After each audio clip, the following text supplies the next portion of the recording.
Dieu vous bénisse les amis, j'espère que vous allez tous bien. Je suis ici une fois de plus pour vous apporter la parole de Dieu et je tiens à vous remercier beaucoup pour tous les commentaires et ceux d'entre vous qui ont partagé mes vidéos. Et si vous n'êtes pas encore abonné à ma chaîne, cliquez simplement sur s'abonner et vous recevrez en première main tout ce que je mets ici sur ma chaîne. Et cette fois, je veux parler d'idolâtrie. Je sais que quand on pense à l'idolâtrie, on l'assimile déjà à des images de signes, des images sculptées, d'autres dieux. Normalement, tout cela est de l'idolâtrie. Mais l'idolâtrie est aussi tout ce que l'on place au-dessus de Dieu. C'est-à-dire tout ce en quoi nous mettons notre confiance et ne faisons pas confiance au Seigneur. Ainsi, Dieu a clairement indiqué que le seul qui devrait être adoré est lui. Parce qu'il est le propriétaire de la vie et qu'il est aussi le seul vrai Dieu. Le seul qui a le pouvoir de changer nos vies.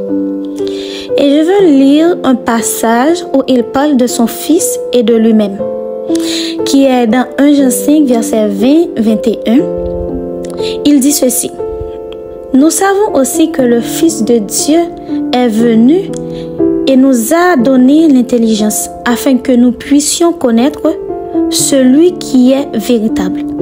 Et nous sommes en celui qui est véritable. En son Fils Jésus-Christ, c'est le vrai Dieu et la vie éternelle. Petits enfants, gardez-vous des idoles. Comme nous venons de le lire, Jésus est le seul chemin vers la vie éternelle. Il est le seul à désigner le vrai Dieu. Vous n'avez besoin de rien d'autre dans votre vie. Dieu doit être votre soutien, celui qui vous protège, qui prend soin de vous, celui qui vous donne le souffle de vie. Il est le Dieu qui a créé les cieux et la terre et il ne partage sa gloire avec personne. Mais souvent, nous avons des idoles dans nos vies. Et ces idoles, les amis, ne sont pas seulement des objets inanimés et sans vie. Non, ce sont des idoles qui sont dans nos cœurs. Et vous ne pourrez peut-être pas comprendre ce qu'elles sont. Mais les idoles pourraient être notre équipe de football. Cela pourrait être aussi un parti politique. Cela pourrait être aussi l'argent. Cela peut être un travail, un petit ami, un porte-bonheur, quelque chose dont la personne dépend. Cela pourrait être une Bible ouverte dans la maison. Cela pourrait être un pasteur. Cela pourrait être un chanteur évangélique, un chanteur célèbre. Cela peut être tellement de choses, mais Dieu ne veut pas que nous mettions notre confiance en qui que ce soit, en quoi que ce soit. Parce que tout cela nous fera cesser de croire que Dieu est avec nous. Et la parole de Dieu dit ceci dans Ésaïe 42, verset 8. « Je suis l'Éternel, tel est mon nom. Je ne donnerai pas ma gloire à un autre, ni ma louange aux images. » Seul Dieu est digne de notre culte.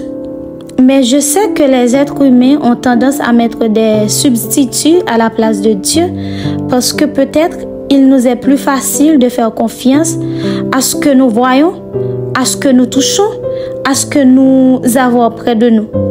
Mais si vous utilisez votre foi, vous pourrez croire et voir la puissance de Dieu agir dans votre vie. Alors, mettez votre foi en Jésus-Christ, car il a lui-même dit qu'il est venu nous libérer. Les idoles nous asservissent, les idoles coincent les gens là-bas et ils ne peuvent rien y faire. Mais Jésus est venu pour nous libérer du pouvoir du péché, pour nous libérer de la mort éternelle.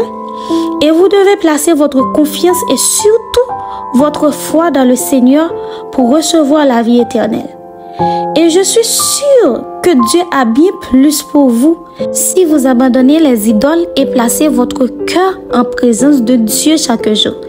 Alors, demandez au Seigneur de vous montrer quotidiennement si vous avez placé votre confiance en quelqu'un, en quelque chose, retirez-la de votre cœur et n'adorez que Dieu.